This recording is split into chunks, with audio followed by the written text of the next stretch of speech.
Welcome to the Covered Podcast with Mya-Karren, where we discuss women and how we're showing up in the world. Today's guest is Marilyn Borbor. She is the CEO of Heal with Mya-Karren. Her company, she seeks to inspire women to embrace their natural beauty from within and heal generational trauma through radical self-acceptance. Marilyn is a Christian content creator, a wife, and a mother. Please welcome with me, Marilyn Borbor. Thank you so much, Mya-Karren. I appreciate this. It's really so great to be able to meet you in person, and I'm excited to start this conversation with you. I am as well. So let's go ahead and get started. So I wanted to walk through your video. You talked about the baddie aesthetic video, and I love your story. It's very inspiring, but I think other women need to hear the story. Okay. So take us back to the moment you received and bought your first wig. Why did you buy it? Ooh, okay. So it's interesting. There's two wigs I've bought before. Okay. The very first wig I ever wore was in college. Okay. And the wig literally looked like a hat. So it wasn't like the lace frontal. Not the ones that we're doing today. Exactly. Okay. Like it looked totally different. It was maybe 2013, 2012. And I honestly was just curious about switching my style. So Okay. at that point, it was innocent. I wore it once and then I went right back to my natural hair. Okay. Rid of it. It was synthetic, nothing serious. Had you always, so you've always been natural for majority? I've been natural since 2010. Okay. That's when I went natural for the first time. Me as well. Yeah, look at that. I was 19 in college and decided that I really wanted to go back to like my original look. So that's when I went natural. Okay. And at that time, I think like it was the movement, the natural hair movement was like really exciting. And a lot of women were interested in it, including myself. And the baddie aesthetic really wasn't a thing at that point. It was not. Not that I know of. So it was very innocent when I did buy that first wig. Okay. Yep. All right. So it's very innocent. And so you bought it to switch up your look. Exactly. Okay. Just curious. I wanted to do something different. Okay. And I was listening to your story. So once you did that and once you started doing that, that's when the Instagram baddie became a thing. Right. So I would say like 2016 was when I was like, oh, let me dabble. And mostly 2018. Yeah. 2016, I was like more on Instagram seeing the baddie aesthetic. 2018 was when I fully wanted to. When you fully wanted to jump into. Okay. So take us back to that moment. Why did you want to become an Instagram baddie? It's interesting. I feel like Instagram changed a lot after 2016 when they started introducing stories. Yes. And they took that from Snapchat. And the reason why like it seemed very like alluring to me was I noticed that when the story feature started on Instagram, people were like watching my stories. So I could actually see, oh, these are people watching my stories. And the number kept growing and growing depending on what I would present on my stories or like how I would look and like present myself. And the more I wore the wigs, the more I revealed my body, the more views I actually got at that point. And so that's when I was like, oh, I see people are like checking for me. I see that people are interested in me or curious about me. And that attention, like it was like a dopamine effect. It definitely gave me a lot of pleasure to see that people were watching my stories. You talked a lot about that. And that's what I was just getting ready to say. Likes and attention. And that's exactly what you just said. So when you saw the likes, when you saw the attention, do you think that that kind of altered the way that you started to behave in real life? A little bit, yeah. It's so interesting because at that time I wasn't like you mentioned when you introduced me, I'm a Christian content creator. Yes. So like my identity is in Christ. Like I have a big connection with Jesus, with God. Like I'm returning back to like what my parents always instilled in me, which was like my faith. But back then when I was like depending on attention for my validation, I didn't have it like that. Like I was actually kind of turning away from my faith. And so like the attention kind of made me feel important. It kind of made me feel as though that was where my value derived from. But these days I think about, there's a verse in the Bible, it's Romans 12:2, where it talks about not conforming to the patterns of the world, but being transformed by the renewing of your mind. And that's where like I am now. But back then I think I was really trying to conform to the pattern of the world, because when I was conforming, I noticed that there was a certain level of attention that I was getting. Yes. By conforming, I noticed that there was like, it felt to me that there was more access to opportunities as a Black woman. And so I thought like my sexuality was the best part of me at that time. But now I realize that I was wrong. And I do see that there are a lot of women who believe that their sexuality is the most important aspect to them, but that's far from the truth. But I wanted to bring that up because I remember specifically in your video, you said that even when you were getting attention from men, you really liked the fact that they were either married or they were in a relationship. And you were thinking, this is look at me, even though that this man is in a relationship, his attention is still on me. Yep. And that made me feel beautiful. It made you feel validated. Validated. Power. Again, like the whole conforming to the patterns of the world, the more you conform, it's because you feel like that gives you access to power, access to opportunities, which I mentioned before. And I think like seeing other people's men looking at me is like, oh, so I might be better than this woman because her man is not satisfied with her. Like he's still looking outward. He's giving you the attention. Exactly. Okay. Yep. That's exactly right. So once you started wearing the wigs and you talked about this, you started creating suggestive content. But where do you think that came from? Because you spoke earlier talking about that's not how your parents raised you. So where do you think that came from? Definitely not. Nigerian parents? Listen. I have a couple of lines. When you think about like Nigerian parents are so strict, kind of like similar to Caribbean parents. I feel like, yep, it's not a game. And so I definitely was kind of falling out of what my parents wanted for me or expected of me. But at that point, I didn't really care. I think like the values that they had instilled in me were thrown to the wayside. Yes. Their values didn't get me the attention that I crave. The values about Christ and religion didn't bring me like the instant gratification that social media brought me. And so because of that, I forgot all about it and it didn't matter to me as much, unfortunately. So yeah, my parents did raise me to be a certain way. They did raise me to, you know, kind of cover up myself in terms of like being modest, being humble, which is so funny when I look at them, like now I'm in the Bible a lot more and I'm like, wow, this is where this came from. My parents weren't just making up all this stuff. They really were basing it out of the Bible. Like modesty is a virtue. Honestly, the fact that I wanted men to look at me was a form of me sinning because we're supposed to make sure that our neighbors don't fall into sin. So the fact that I was doing certain things and I took pleasure out of it was me inadvertently sinning. You know, whether it was intentional, unintentional. At the time, it was definitely intentional, but I didn't know the impact that it would have on my fellow brothers and the wives and the girlfriends or whatever. But I think like it makes sense to me now that my parents were so heavy-handed. Yeah, for sure. And you are right about the Caribbean parents as well. Right. As you look at your mom. I can't. Okay, so I wanted to talk about this as well. So I remember in your video, you stated talking about feminism and being a thought. You did not think it was not as empowering as you thought it was going to be. What did you mean by that? Yeah, I think when I think about feminism, like the new age feminism, like modern feminism, I feel like it's led us astray, us as in women, it's led us astray in thinking that, I'm touching the mic, let me be careful. I forgot that it was there. But it's led women astray in us believing that like our independence and like us radically showing our bodies and over-sexualizing ourselves is powerful. Yes. I actually don't think that that's powerful. I don't think that it's liberating to throw your body out there, to present yourself in a way that is honestly not true to you. I think, and this is something I believe a lot of women think that that's a power move, and it's allowing them like bodily autonomy. But in my opinion, as a new mom to a daughter, especially a daughter, right, like a little girl, I don't really see her power and her bodily autonomy in the way she sexualizes herself. Like that's not her liberation. True liberation is being able to be your most authentic self. And I'm of the mindset that a lot of women, unfortunately, are not being their authentic self if the end goal is validation or the end goal is like instant gratification from social media likes or views or whatever we believe social media will give us. I think a lot of us look at social media as a way to earn fame or earn notoriety. Yeah. And plus your daughter has way more to offer than just her body. Way more to offer. I want her to see herself as like a scientist, an explorer, like she does gymnastics, she likes to swim. Like I want her to get into those things, but most importantly to serve others and like to give to others. So that's like my thing right now is like, how can you give? But the greater, I think, culture lately in terms of like feminism and being a boss babe or a thought or whatever, is like very selfish, very self-seeking, very self-serving. And at the end of the day, when I think about it, like who was I really helping when I was showing myself, like my body? It was really selfish. There's no real positive end game to it. And I realized that kind of the hard way when I hit like my version of rock bottom, like losing my mom, losing my dad, losing my brother in a short amount of time. It made me realize, wow, this life is very fleeting. And if I'm here for a short amount of time, like the impact needs to be there and the impact has to be positive.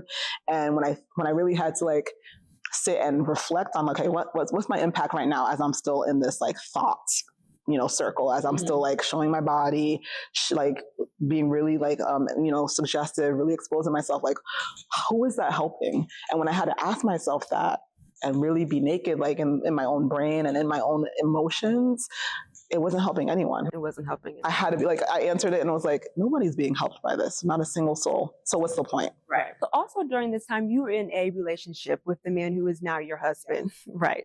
Did your husband take issue with what you were doing, or was he even aware? He was not completely aware. Okay. Yeah. And like, he's very supportive of me and loves me and doesn't ever want to like be overbearing or controlling.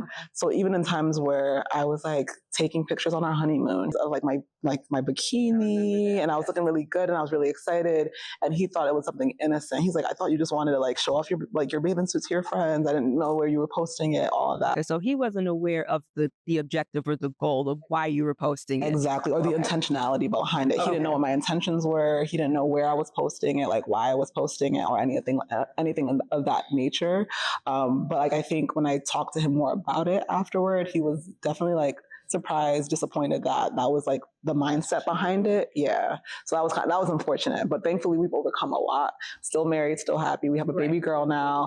Yeah. And I think like he's been able to see my transformation and see how like I've been getting really close to God and really, creating content for women who might be in my situation. Right. Or even going through it right now or thinking about it. So of course you already answered the question, but once he found out and once y'all had the conversation, he was supportive of you. Yeah, he was so supportive, so understanding. And like, I think one thing he did tell me was like, you don't need to show off your body like in that way. Like there's no need to do that.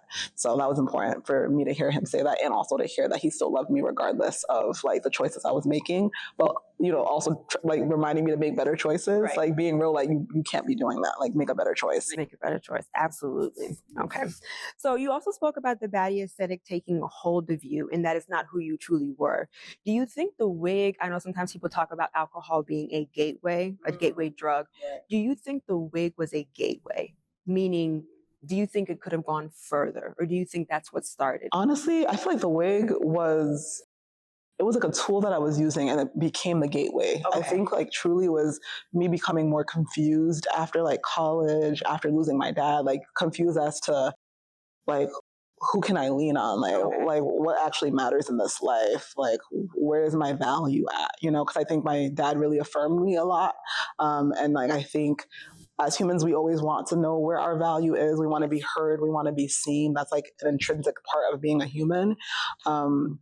But yeah, like I think, I don't know, I feel as though it was a gateway for me. It really was. And I had to think about it too, because I want to make sure I'm answering this correctly, or not correctly, but like in the most authentic, honest way possible. It was a gateway in that like when I had it, I could hide easily. I could hide and pretend to be somebody I wasn't. I could pretend to be like an it girl, or what I perceive was an it girl. I could wear the wig and get the validation I desired, even though the validation truly doesn't matter. Those people are not like in my corner actively as I go through the different transitions in my life. Like they are, great people, but they are not the most important people to me. So I'm learning not to please others. But it was a gateway in that a lot of Black women at the time when wigs came on the scene were like, oh, these wigs are, they're like glueless, they're lace fronts, like you can't even see your scalp, like scalp where, what scalp? So the fact that like we all wanted to melt the lace to like kind of literally melts like away who we actually are by hiding behind something that like looks kind of authentic but truly really doesn't. Like that, a straight wig isn't my hair, a loose curly wig isn't my hair, it's not my texture, right? But it was something that would, as soon as I put it on, I'd be really flirty. I feel like literally a totally different person. So it's, in a sense, it transformed you. It was a transformation in the moment when I was wearing them. Okay. Mm-hmm. Most definitely. Yeah, and not in a good way either. Because, like I would feel prettier with it. And then when I wasn't wearing a wig, I'd feel naked. Like I wouldn't feel... Or not beautiful or not attractive. I see a lot of women online who feel like that, even if it's just their regular hair, whether they're relaxed or natural. They'll go to the hair salon, they'll get the braids, the weaves and or wigs. And then when they come out, they're like a different person, completely different person. But when they're in that raw emotional or when they're in that raw unfiltered way, it's like they don't have the courage and they don't feel beautiful. No, not at all. And the courage is not even real courage. Like what I would do is like I'd put on fake courage and I'd pretend like I was flirtatious, or I would act like the girls I would see online who had wigs on too. Yeah. The same women who were like, yeah, you could like get a wig, you could, wear it as a protective style and no one will know it's a wig. That's like kind of where the gateway began, was other Black women talking about how great of a protective style it was. And it's really not that great of a protective style. It's really just like a hiding style. Yeah. So you hide and then you act like somebody you're not. Conviction. This is my first time doing this, but I like to listen to a whole bunch of different stories. The reason why I'm bringing that up is because whenever I hear a woman's story, like an inspiring one like yours, there's always this moment where they've been doing this particular behavior or they've been doing this particular thing. They've been doing it 100 times, but that one time it's different. And they sit and they think with themselves or they look up and say, this is not right. Take us back to that, or take me back to that time when you realized that this is not right. Yeah, I would honestly say I started feeling so exhausted by like not being myself. Okay. And that exhaustion came a lot when I was wearing the wigs. Like I started feeling it in 2020 when at the height of COVID, I was like, oh, thank goodness we're like sheltering in place. I don't got to wear this wig anymore. And that was something that was exciting to me. I don't have to wear a wig to leave. And, I could just like let my hair grow and be myself. But of course, like, life went back to kind of normalcy. Like we started going back into work. We started going into our like social circles. Yeah, going out again. And I got back into wearing wigs and putting on a lot of makeup and all of that. Then in 2023, when my mom passed, that's when I think that was my rock bottom. And I was like, this life is so fleeting. Why am I literally wearing a wig? Because I think I have to be valuable. No one's like literally holding a weapon to my head telling me to wear this wig. Right.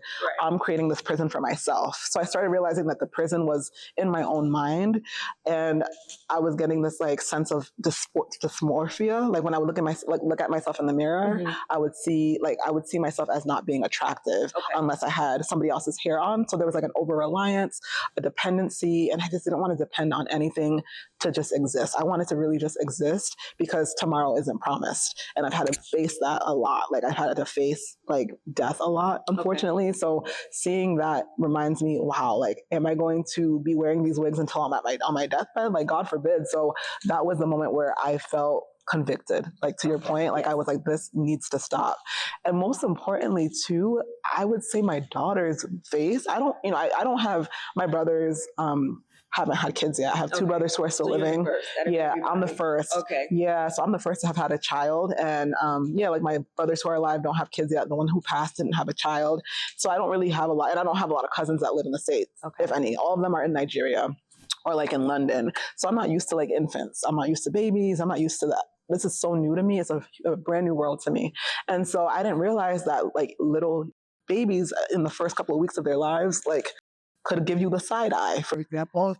That's so bad.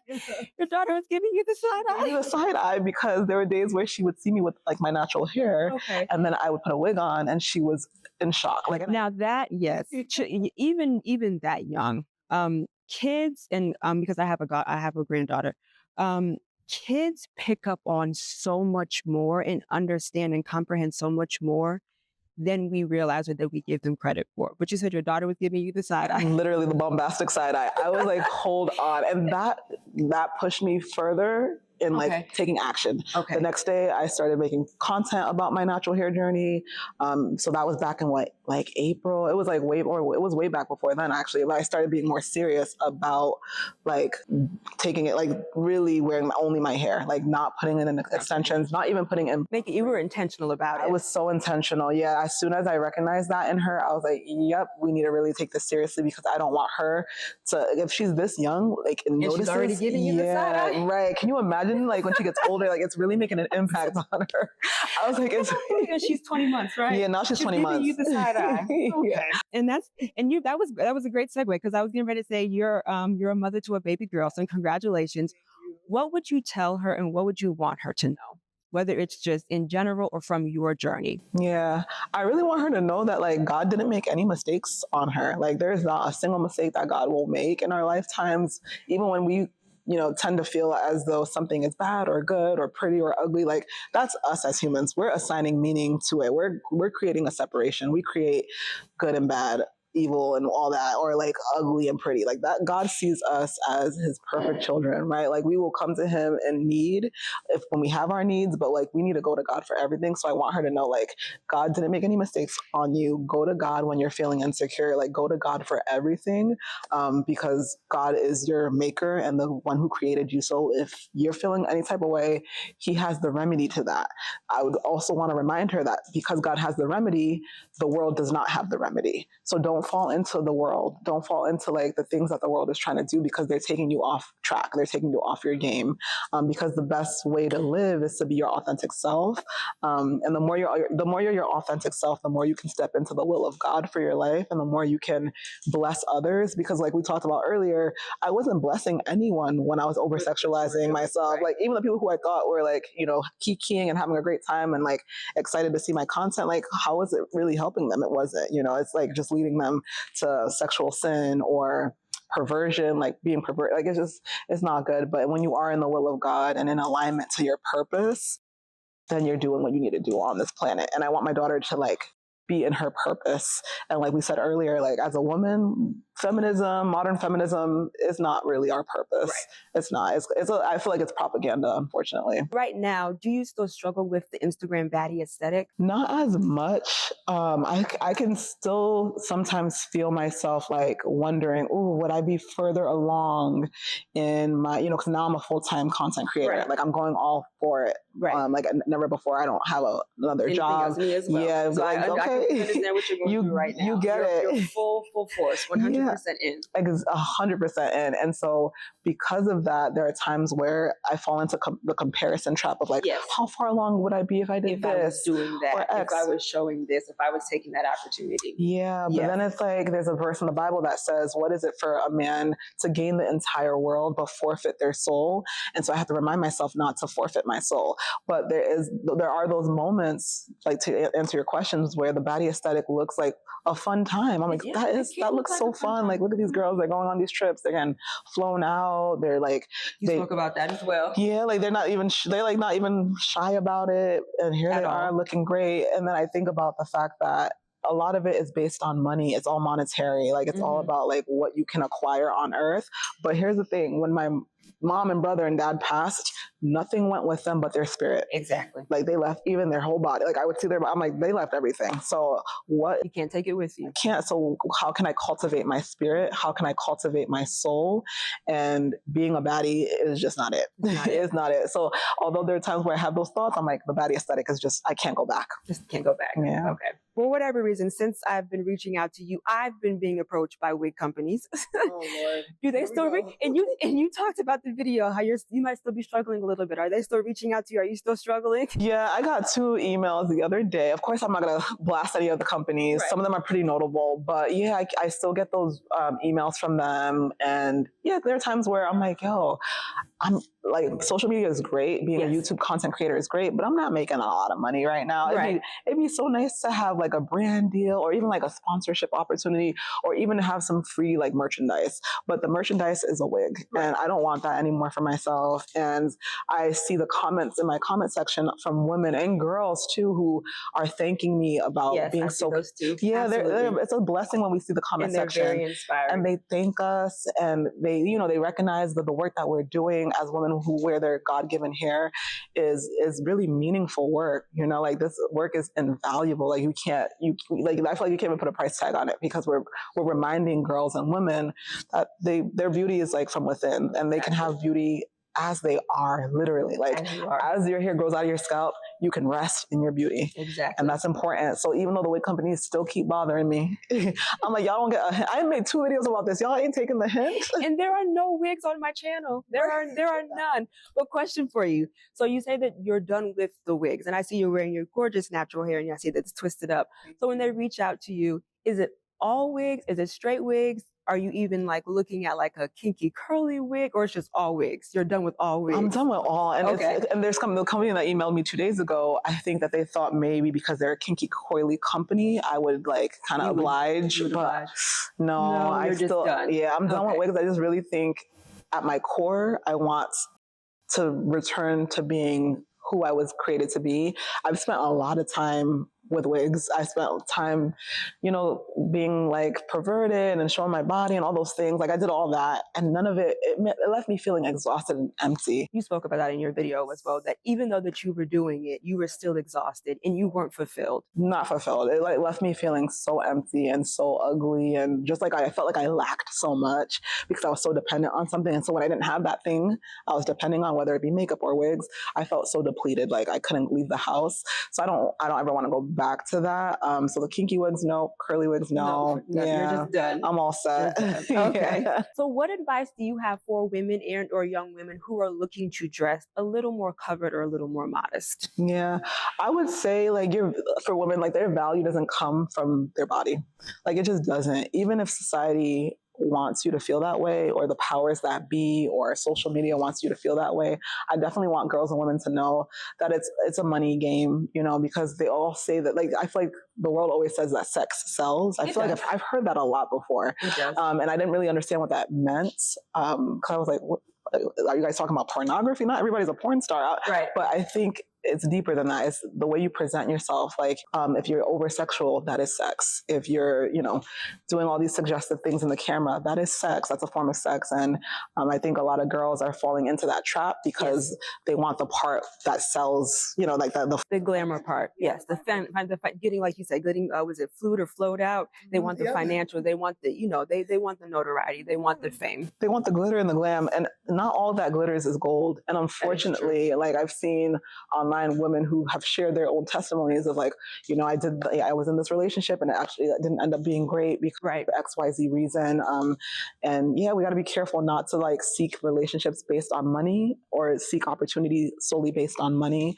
I believe that we take everything to God and ask God, like, what do you want me to do? Like, what is in the will of my life? Right. And go with that. And that's my advice is like, go to God with everything, but also know that your value isn't from the world. It's not from like what you can offer physically with your body. It's like, how can you touch a life? How can you change the world for the better? How can you be stepping into your purpose every single day, and spreading love? And that to me is what matters more than like being selfish, unfortunately, and like acquiring all this money because you're selling your body, like because sex sells, you'll sell all this, right? It might not be money is not good money, right? It might not be OnlyFans, it might not be like it might not be all these things. I know it might not be that, but like even a picture on Instagram, like attention is money. It is.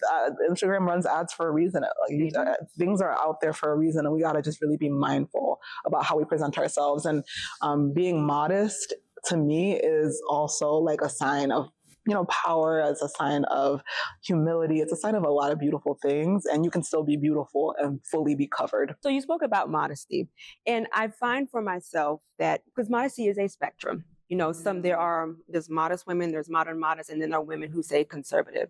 So I typically find that when I say the word modest, people become a little apprehensive. And I know a lot of people associate the term modesty or modest with religion. Why do you think that is? Yeah, so true. I honestly, because I didn't even think about modesty as a thing for a very long time, in terms of like, I didn't have a visual of what modesty looked like personally. I just knew that my mom didn't want me to have my boobs out and my butt out. Like I just knew, okay, let me make sure I like at least cover up to a certain extent. But I do see online, there's definitely conversations around modesty, and oftentimes they like stem from religion. And I would say there's this misconception around modesty that it's tied to a particular religion. And I think like when in my mind right now, I'm thinking Islam, I'm thinking like Muslim women who really cover up from head to toe in their beautiful garments. And I think that that's where a lot of our like Western minds kind of go. And but when we think modesty, we like completely go all the way to the right and think it's super super extreme. And I think that might be why people feel that way, and they tie it to religion. Because I know plenty of Christians who still will wear shorts in the summer because it's hot. Like, you got to be reasonable. And right? there are levels, right? You know, I always talk about paperback shorts on my channel and things like that. As long as the bottom of your is not out, you can still wear shorts. I just wanted to get your take on that, because when I have conversations with women, as soon as I say, I get different responses. When I say modest, they kind of pull back. But when I say conservative, they're more accepting of that term. So when you are shopping, where are your favorite places to shop? What do you look for in clothing? Like right now, you have on a cute outfit. What do you look for? Now these days, so this outfit's from Shein. This is from like TJ Maxx, this cardigan. But yeah, when I look for clothing these days, I want more fabric. Because I'm noticing even on Shein when I used to shop, it'd be this like a little amount of fabric, but a lot of money. And I'm like, how are things getting less fabric but more expensive? Like, I feel like we're being fooled as women, and it's really silly. But yeah, like TJ Maxx, yeah, just like any local space. I like to go to like thrift stores as well, like local thrift stores. Yeah, I love to thrift. Thrifting is so good. I thrift a lot of my daughter's clothes because she grows out of things so quick. So I'm like, why am I gonna drop a fortune if she's gonna grow out of it in a month? So yeah, but in terms of like my modesty attire, I just want to make sure that I consider others. I think I brought it up in the beginning of this like session, but yeah, like considering men, considering women, considering children. I remember there was a time recently this summer, it was me, my daughter, and my husband, like in Providence at a park, just sitting down on a bench, and a young girl walked by, and I literally visibly saw her butt cheeks, and I was like, oh, my daughter probably saw that, my husband probably saw it, and it just didn't seem considerate, and it put me in a place where I was like, dang, did I do that to other people before too? Yeah, I'm like, was I so self-absorbed and so inconsiderate that I didn't mind having body parts hanging out in front of children and men? And I think like it's okay to think of others. I think in this world we're very much like, I don't like the narcissistic word because we overuse that word, in my opinion. But it is getting there. Yeah, narcissism. It's like, I'm like, how many of us are really narcissists? I feel like isn't that like a clinical diagnosis? Like narcissism or narcissist, or a narcissist. Yeah. Yeah, I'm like, that's like I thought only a doctor could like diagnose you with those types of things, but who knows? But I hear that a lot. But I honestly don't think everyone is like super self-centered, but a lot of people are leaning towards being selfish. I was going to say, I don't think a lot of people are narcissistic, but I think the way that our society is now, we're leaning towards that. 100% right. Yeah, no, like I completely agree. So I just want us to be careful of that. But yeah, like I just think modesty is considering others, and of course yourself. And being covered. Yeah. Okay. All right. So what would you tell a young woman who is trying to embrace their natural beauty? Because I'm assuming that with the wigs along came the makeup. Oh yeah. Okay. So what would you tell a young woman about embracing her natural beauty? And there's nothing wrong with makeup, but for me personally, I think makeup should enhance your beauty. But there are some women who are beginning to look like characters of themselves because they have on so much makeup. But now that you're on the other side, what would you tell a young woman who is looking to embrace her natural beauty? Yeah, you know, I'm going to assume like a woman who is struggling to embrace her natural beauty has fallen into the traps of society, like the traps of the world, where the world is telling them like, buy this thing and you'll be happy. Wear this outfit and you'll be cool. Like, throw on this wig and you'll get all these legs. And I really want women to understand like there's nothing outside of yourself that'll bring you happiness. Nothing outside of yourself will actually bring you that true fulfillment. And even like that true peace that surpasses understanding. I feel like peace that surpasses understanding, in my experience, only comes from Jesus, only comes from like having a relationship with Christ and knowing who your creator is. And in terms of like getting to a place where you're comfortable with yourself, that takes work. That takes like work with your creator, work with you're like, you know, being honest with yourself about like the origin of the insecurities, the origin of like not feeling like you're enough. You know, for me, I had to think about like, why don't I feel like I'm enough without all this stuff, you know? And I think like once you realize that you do have a problem with the wigs, because some people like, listen, when I was not really at my rock bottom, when I hadn't felt the conviction, I thought it's just a protective style. I'm cute. Like I'm just switching it up and I'm taking it off. But when you really peel back the layers, I didn't wear my hair natural like enough. Like I feel like most of the time it was under a wig or in box braids, and then my hair would break off and I'd damage my hair, and then I'd have to big chop. Like my hair has been growing back. This is the 5th time I've big chopped, or the 4th, and it's been 2 years. Natural hair is a journey. It's yeah, a journey. It's such a journey. So it's like so interesting that like I went through all of that, and like I had all these setbacks with my hair, with myself, and like mentally, emotionally, you know, spiritually, because I didn't feel like I was enough. And then the minute you start to feel like you're enough, like you notice your skin starts to clear up, your hair just starts to grow without a lot of skin is flawless. Yeah, like you don't have to even worry about. I don't even think about my hair that much. It's just effortlessly just growing and doing what it needs to do and shining. And you know, I think when you start to be comfortable with the fact that like you actually are not in control of a lot of things, like, but you can choose to love yourself, that's when you will, you know, start to transform in terms of like your confidence, in terms of your internal beauty that then becomes outward beauty with the skin clearing. Like when I started getting that internal like peace, the skin cleared, the hair started growing, like I'm getting back in shape after having my first child, all this stuff. And I think girls and women need to know that they actually are already beautiful. Yes. And it's really a lot in your head, because I did not feel beautiful. You know, old me would have not have thought I could come to a podcast interview without a wig on or a full face of glam. I have some mascara on, I filled in my eyebrows, and I kept it pushing, you know, put some lip gloss on, and nothing has really changed, right? Like I'm still the same person I was when I was wearing wigs and all that makeup and doing all that. What changed was the inside of me. So I think women and girls need to realize that the tools are within them. So what I'm hearing is you don't feel confined. Do you feel free? You 100%. feel liberated. I feel so liberated. This is the most liberated I've ever felt. Like I could walk around and be myself. I don't care what anyone thinks about me. Like, and you're married and you have a child. You have things to do. Right, I'm busy. I'm booked and busy, right? Like there's so much more that's more important. And now I also can focus on giving back. Like I volunteer at a homeless shelter. I'm like doing all these things in my community. I had a board meeting for like this art company that they're doing art with kids around the city. And I'm focusing on my daughter as a full-time stay-at-home mom. I'm a wife, and I have my YouTube channel that's blessing other women and girls. And I think like if I was so preoccupied with my looks like I used to be, I wouldn't have time to really look around me and see the world for what it is, or to give back like I used to. Because back when I was so fixated on my own looks, all I cared about was taking a cute little selfie. Like my husband, and he knew my husband, like he is so much more relieved. He don't have to take that many pictures of me like he used to. I used to stress this man out. Okay, like take this picture. Wait, no, get this angle. And he's like, what are these pictures for? Like, what are you doing? Poor guy. And that doesn't happen anymore.